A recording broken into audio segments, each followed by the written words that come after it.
জিলহজের প্রথম দশকের 11টি আমলের সর্বপ্রথম আমল বলেছি বেশি বেশি আল্লাহর জিকির করা। বেশি বেশি কি করা?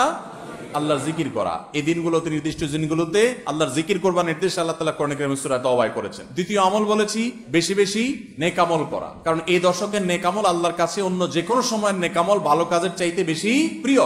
এই দশকের নেক আমল চলতে থাকবে, সেটা জিকির হোক, তেলাওয়াত হোক, দান সাদাকা হোক, নফল রোজা হোক, নফল নামাজ হোক, যত রকমের ইবাদত আছে, এটা ইবাদতের দশক। রমজানে যেরকম ইবাদত করতে থাকি আমরা, এই দশকে এরকম কি চলবে? ইবাদত চলতে থাকবে। 3 নম্বর আমল হলো অন্য যে কোনো সময় আমরা গুনাহ এবং পাপাচার থেকে বাঁচার জন্য যতটা চেষ্টা করি, এই দশকে গুনাহ থেকে বাঁচার চেষ্টাটা হবে অন্য যে কোনো সময় চাইতে অনেক বেশি, কারণ এই দশক মর্যাদাপূর্ণ ইবাদতের জন্য। সেখানে গুনাহ করলে তার দায় এবং তার প্রায়শ্চিত্ত এরকম ভয়াবহ হবে। এই জন্য এই দশকে গুনাহ থেকে বিশেষভাবে বেঁচে থাকার চেষ্টা করা। 4 নম্বর আমল বলেছিলাম যাদের আল্লাহ সামর্থ্য দিয়েছেন তারা হজ করবেন। 5 নম্বর আমল বলেছিলাম যাদের আল্লাহ সামর্থ্য দিয়েছেন তারা কুরবানি করবেন। 6 নম্বর আমল বলেছিলাম যারা কুরবানি করবেন, এমনকি বিভিন্ন হাদিস থেকে বোঝা যারা কুরবানি করবেন না তারাও, এমনকি বাচ্চাদেরকেও জিলহজের এই 10 দিন চুল নখ কাটা থেকে বিরত থাকবেন। চাঁদ ওঠার আগে করবেন আর কুরবানির পরে করবেন। কয় নম্বর আমল গেল? 6 নম্বর।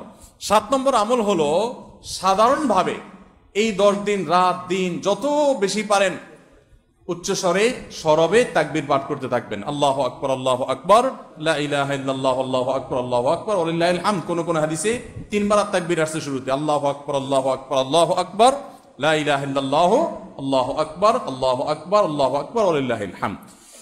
আর 8 নম্বর আমল হলো এই তাকবীরটাই বিশেষ সময়ে, বিশেষ দিনে, বিশেষ সময়ে পড়া। সেটা কিভাবে? জিলহজ মাসের 9 তারিখ ফজরের পর থেকে নিয়ে জিলহজের 13 তারিখ আসরের নামাজ পর্যন্ত প্রত্যেক নামাজের পরে নারী পুরুষ সবাই এই তাকবীর নামাজের পরে একবার করে পাঠ করা। এটা হলো বিশেষ সময়, তাকবীরে মুকাইয়াদ বলা হয় এটাকে, স্পেশাল। এটা 8 নম্বর আমল। 9 নম্বর আমল হলো জিলহজের 1 থেকে 9 তারিখ পর্যন্ত এই সব দিনগুলোতে নফল রোজা রাখা মুস্তাহাব। 10 নম্বর আমল হলো জিলহজের 9 তারিখ আরাফার দিনে রোজা রাখা আলাদা স্পেশাল সওয়াবের কাজ। 1 বছর আগের এবং 1 বছর অগ্রিম পরের গুনাহ মাফ আল্লাহ তাআলা করে দেন, অর্থাৎ সগীরা ছোট গুনাহ আল্লাহ তাআলা মাফ করে দেন, বড় গুনাহ থেকে তওবা করলে সেগুলো মাফ পাওয়া যাবে। আর 11 নম্বর আমল হলো যে ঈদের দিনে যত সুন্নাহ আছে সব সুন্নাহগুলো সঠিকভাবে পালন করব। এই দশক যে মর্যাদার দশক যায়, ফজিলতের দশক যায়, ইবাদতের দশক যায়, জিকিরের দশক যায়, তাকবীরের দশক যায়, নফল রোজার দশক যায়, ধারণাই নাই আমাদের, মনেই থাকে না। অনেক মানুষ আছে